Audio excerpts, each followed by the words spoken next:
and welcome along to the Property Academy podcast. I'm your host, Ed McKnight. And I'm Andrew Nicol. And today on the show, we're talking about the data that property investors should be looking at during the coronavirus shutdown. Now, this is a really interesting topic that's actually been given to me by the Auckland Property Investors Association, and I'm going to be talking to their members this coming Thursday. So I'll have to put the link to the hangout in the show notes in case you're interested in that. And what Serena, the General Manager of the Auckland Property Investors Association, said to me is, Ed, why don't you talk about the data that people should be looking at? Because there are so many data points that get quoted in the media, and we've kind of got this data overload at the moment. So what should people be looking at? And I really like this question because it allows me to talk about my favorite topic, which is property investment strategy, because the data that you should be looking at is going to be different based on what your strategy is. And I'll give you a couple of examples to kind of illustrate this before Andrew and I have a discussion about what we're actually hearing in the market as well. So the first strategy you might think of might be buy and flip renovators. So people who go out, buy a property, do it up, and then sell it a couple of weeks later, a couple of months later. And I think these people will be most interested in purchase prices or the purchase price discount they can get. So if they're able to negotiate an even better price with a vendor, somebody selling their property, if they can get a really good discount off the valuation of that property, then they're going to be really interested in that. So they're going to be looking at purchase price movements. But one thing they're also going to be a bit wary about, I anticipate, is whether prices keep going down. Because obviously one of the ways that renovators make money is, first of all, instant equity. They do up the property, it's worth more now.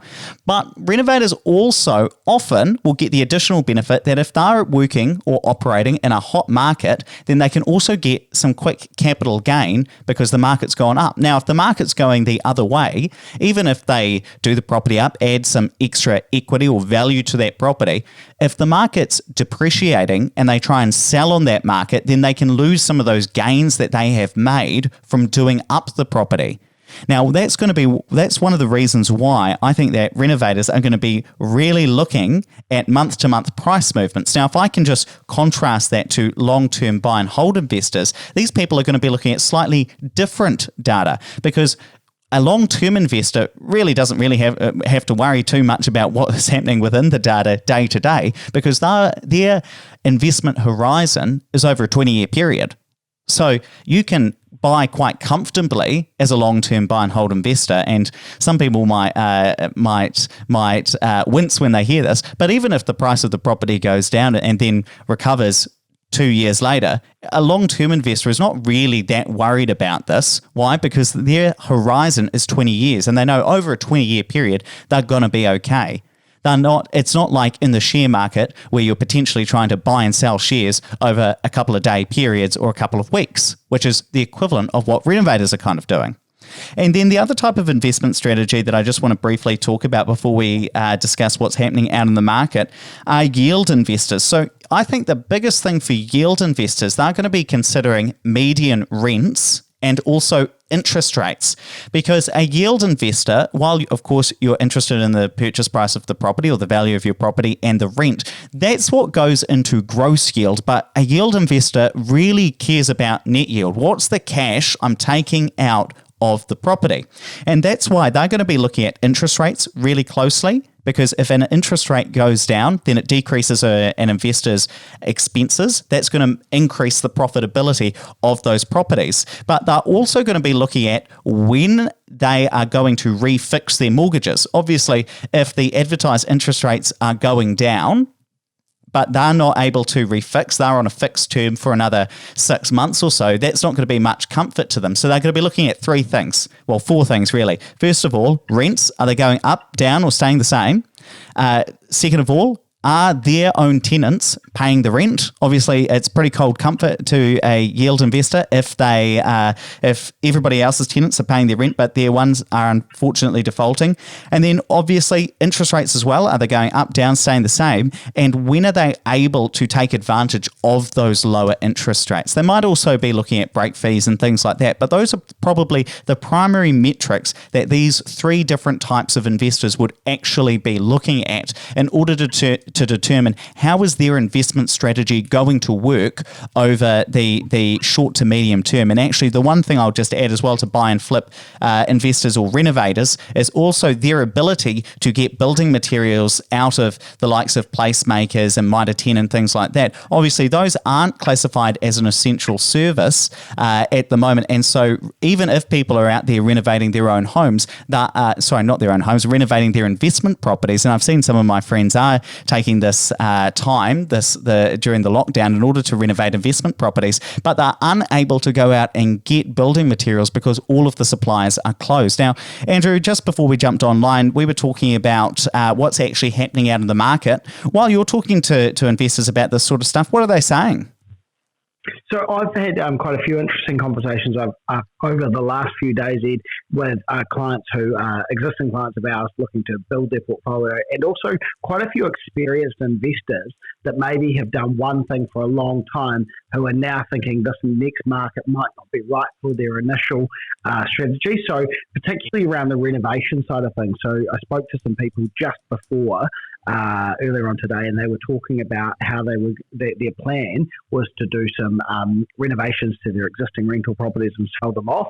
And they're going to put a pause on that because they think there's going to be bigger opportunities in buying some quality properties that they can hold on to. These guys are entering into retirement, some better yield properties, and so they're going to put a pause on the building. And actually, an interesting part about that is the building supplies. When we do have access to placemakers and Bunnings and all of that again, I wonder whether or not there are going to be some gaps in some building supplies, because I know developers that I've spoken to, a lot of them are hoarding supplies now because they've got big projects that are planned for the next wee while, and so they're going out there and they're buying and hoarding a lot of their supplies. One of my developers I spoke to the day of lockdown said, "We're sweet for paint. We've just bought out placemakers supply of paint."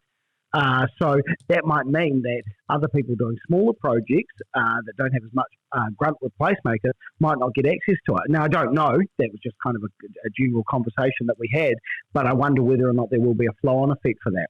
And you can... Sorry, Ed, go ahead. And you can imagine as well, as soon as the lockdown was announced, we all ran off to the supermarket so that we could get what we needed. You can imagine as soon as the lockdown ends that everybody who needs building materials floods into all of these places, like your placemakers, your Mitre 10, Bunnings, buys everything up, and it's going to take some time for those stocks to renew as well. And Ed, as you were making your comments around those different strategies, I was just kind of making some notes around some things that I might be a bit more wary of in this coming market. So with the buy and flip model, I think that a major thing to be wary of is that the expectation of a soft market, so all the negative media that's gone out there and these expectations of lower prices, that creates a soft market. So if you are buying something, you really want to be buying it under value if you're going to do a renovate and flick, because if in 3 months' time there is some momentum with people selling off some stuff at a lower prices, if that happens, then the market it fulfills that expectation of a softer price, and so all of a sudden your buyers will be making lower offers. And my biggest tip there would be have a plan B. This is not a market that I would be interested in getting into personally right now. It's not really my method of investing anyway nowadays, but I would always have a plan B. If I cannot sell it at the price that I need to make this worthwhile, what is it going to look like as a normal rental? Have that plan B now, so that if you are stuck holding the baby, you've got a plan B and you can rent it out and it being a good rental. And when you talk, Andrew, when you talk about not being interested in getting into the market kind of now, are you talking about selling or buying? I wouldn't be wanting to buy and flip if I were. I wouldn't be wanting to enter the market as a buy and flip investor right now. Yes. I would be sitting on my hands a little bit. I think that absolutely as a long-term investor, this market's awesome. My next 4 weeks in isolation is getting clients ready to take advantage of that 6-week window that I think there's going to be, where there's going to be some great deals. And so to jump to that's the long-term investors. My word of caution and my advice here is don't just buy anything, because now that rates have come down, I think there will be investors that go out there and don't get advice, and they'll just buy anything because the numbers look good right now. But you need to look at those numbers because it is a long-term investment. As okay, well, what do we look at when those rates go up? What do we need to consider later on? Don't just go and buy a lemon, because one lemon can ruin your entire portfolio. So that's my word of caution there. Time heals all with long-term investment in property, but let's be strategic about this. Let's get ready. Let's get advice. Let's get knowledge, so that we can buy the best possible property when we come out of this, because there'll be some great deals. And then on the yield front, just to cover that last one word of caution there, don't be too focused on Airbnb. I think that's a market that's going to see some changes. So I think that would be a really important consideration if you're going out and you're buying high yield and you're thinking about all the international travellers. Maybe just consider maybe an alternative thing like students, for example, rather than Airbnb, at least in the next 12 months. Fantastic. Well, let's wrap it up there, but don't forget to rate, review and subscribe to the podcast. It really does help us get the message out to more people. And hey, if you're interested in the impact that coronavirus might have on the property market, why not sign up to come along to our webinar? It's happening this Tuesday, the 7th of April at 5 p.m. And we're going to be looking at 165,000 different data points. We've got data for every suburb in the country with how prices have moved over the last 20 years. And we're going to be talking about the lessons we've learned when we analyse it and look at what happened during previous downturns. We're going to try and identify the areas in New Zealand that are going to have the deepest downturns and the speediest recovery. So I'm going to drop a link to that webinar in the show notes. Just tap or swipe over that cover art. It'll take you right there. Also, just head along to the Opus Partners website. You'll see it right there.